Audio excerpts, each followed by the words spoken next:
강현중 모친 정신이 왔다 갔다 하기는 해도 내용 자체는 전부 다 사실일 수도 있어요. 지난 6회는 이야기를 크게 뒤흔든 회차였습니다. 정희신의 모방범 조이의 정체가 드디어 밝혀졌죠. 그 정체는 다름 아닌 과거 4번째 살인사건의 피해자였던 강영호의 아들 강현중이었습니다. 그는 어린 시절 아버지에게 끔찍한 학대를 당하고 얼굴에는 화상으로 인한 흉터까지 남아있던 불운한 아이였죠. 고양이 사체를 인형처럼 안고 다니던 모습은 이미 그가 정상적인 성장 과정을 벗어나 있음을 보여주었습니다. 정희신이 강현중의 아버지를 살해할 당시 연중은 현장을 직접 목격했을 가능성이 큽니다. 그날의 기억과 트라우마는 그를 파괴했고 결국 성정체성의 혼란과 사회에 대한 복수심으로 이어진 듯합니다. 경찰들은 강현중이 단순한 모방범이 아니라 정희신의 그림자를 쫓으며 더 극단적인 방식으로 살인을 이어가는 진범일 수 있다는 점에 충격을 받습니다. 한편 또 다른 충격은 차수열의 정체였습니다. 바로 정희신의 아들이라는 사실이 수사팀에 드러난 것이죠.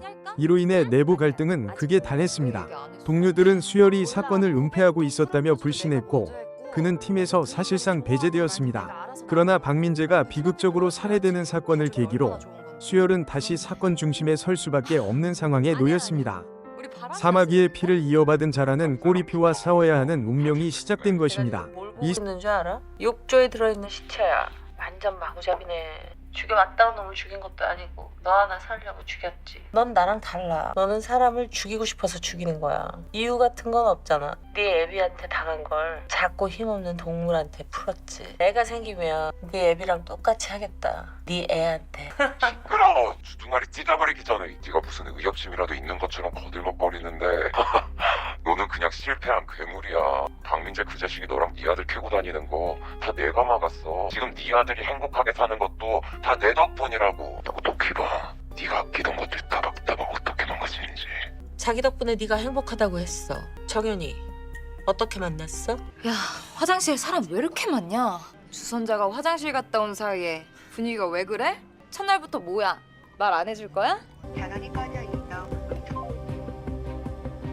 팀장님, 집안엔 아무도 없습니다. 차도 없고 어디론가 이동한 것 같습니다. 아는 사이라면서요. 어디 갈 만한 데 없어요? 야! 운전을 그따위로 하면 어떡해! 차량은 여승 톨게이트 지났습니다. 여승이면 어디로 가고 있는 거지? 이정현 씨 폰은? 아직 꺼져 있는 상태야. 순찰차 고속도로 통제실 전부 다 뿌렸습니다. 요즘은 대부분 스마트 순찰차라 알아서 잘 잡을 겁니다. 너무 걱정 마세요. 어때? 7회는 긴장과 반전의 연속이었습니다. 정현은 남편 수열이 정희신의 아들이라는 충격적인 고백을 듣고 혼란에 빠집니다. 그는 잠시 서아라의 집에 머물기로 하지만 이것이 곧 비극의 서막이 되죠. 민재의 장례식에서 다시 마주한 부부는 서로의 상처를 공유하며 마음을 열게 됩니다. 수열은 자신이 왜 아이를 갖기를 두려워했는지 고백합니다. 괴물의 피가 내 안에 흐르고 있다는 자책, 정희신이라는 이름이 남긴 상처가 얼마나 깊은지를 드러낸 순간이었죠. 정현은 그의 진심을 받아들이지만 임신 사실은 끝내 전하지 못합니다. 한편 정희신은 경찰들을 압박합니다. 수열도 절박하다. 데려와라. 김나희는 격렬히 반대했지만 결국 수열은 다시 팀으로 복귀합니다. 이 과정에서 정희신은 나희의 양육권 소송까지 들춰내며 그녀의 약점을 건드렸고 나희는 분노했지만 동시에 수열의 절박함을 이해하게 되죠. 결국 수열은 사건에 복귀하며 팀과의 갈등은 어느 정도 봉합됩니다. 정희신은 강현중을 도발합니다. 넌 이유 없이 죽이는 괴물일 뿐이라는 독설은 강현중의 분노를 자극했고 그는 감정적으로 흔들립니다. 특히 정현을 언급하며 수열과의 인연이 사실 서아라의 주선으로 시작됐음을 암시했을 때 모든 퍼즐이 맞춰집니다. 서아라는 강현중, 늘 곁에 있던 인물이 사실은 모방범이자 진범이었던 것입니다. 강현중은 경찰을 살해하고 정연과 뱃속의 아이를 인질로 잡습니다. 그는 수열에게 임신 테스트기를 선물로 남겨 충격을 주고 정연과의 맞교환 조건으로 정희신을 요구합니다. 정연을 위해 그리고 사건을 끝내기 위해 수열은 추적기를 붙이고 수갑키를 건네며 정희신을 보냅니다. 갈등으로 얼룩진 모자가 서로를 인정하는 순간이기도 했죠. 정희신은 나를 죽길 바라는 사람은 많아라며 체념을 드러냈지만 수열은 단호하게 말합니다. 나는 아니에요. 이 대사는 7회의 핵심이자 모자의 관계가 변하는 전환점이 되었습니다. 맞아. 그때 당신한테 보여준 그 고양이도 내가 죽인 거였거든. 나중에는 아빠가 싫을 땐 나는 그냥 하고 싶더라고. 작은 것에서부터 큰 거, 짐승에서부터 사람까지. 아 진짜. 내가 그 아빠를 직접 죽였어야 됐는데 왜 좀 아쉽기는 해.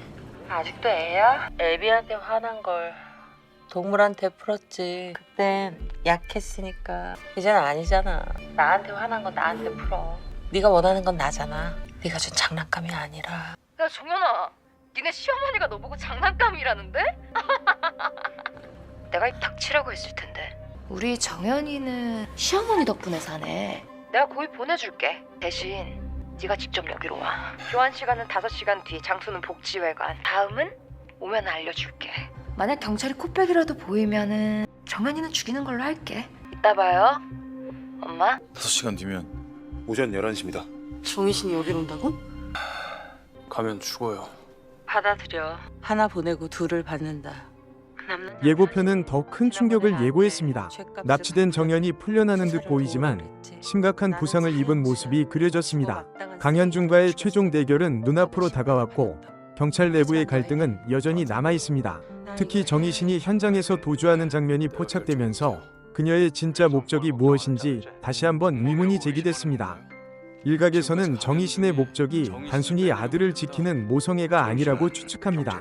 그녀의 과거, 특히 아버지와 얽힌 비밀이 최종 회차의 핵심일 수 있다는 말이 돌고 있죠. 원작에서도 아버지가 가정폭력과 성범죄를 저질렀다는 설정이 있었던 만큼 드라마 역시 이 부분을 변형해 활용할 가능성이 큽니다. 팔 줘요. 그렇다면 정희신이 지금까지 공조에 나선 이유는 아들을 위해서가 아니라 그러니까 이거 아버지와의 악연을 끝내기 위한 마지막 여정일지도 모릅니다. 또한 예고에는 들것에 실려나가는 인물이 등장했는데 그것이 정연일지, 나희일지 혹은 강현중일지는 아직 알 수 없습니다. 다만 누군가의 희생이 불가피하다는 점은 분명해 보입니다. 마지막 8회는 정연과 아이의 생사, 강현중의 최후, 정희신의 도주와 진짜 속내가 한꺼번에 밝혀지는 절정의 회차가 될 전망입니다. 최종회까지 본방사수 해주시고 재미있으셨다면 구독과 좋아요 부탁드립니다. 여러분의 응원이 큰 힘이 됩니다. 감사합니다.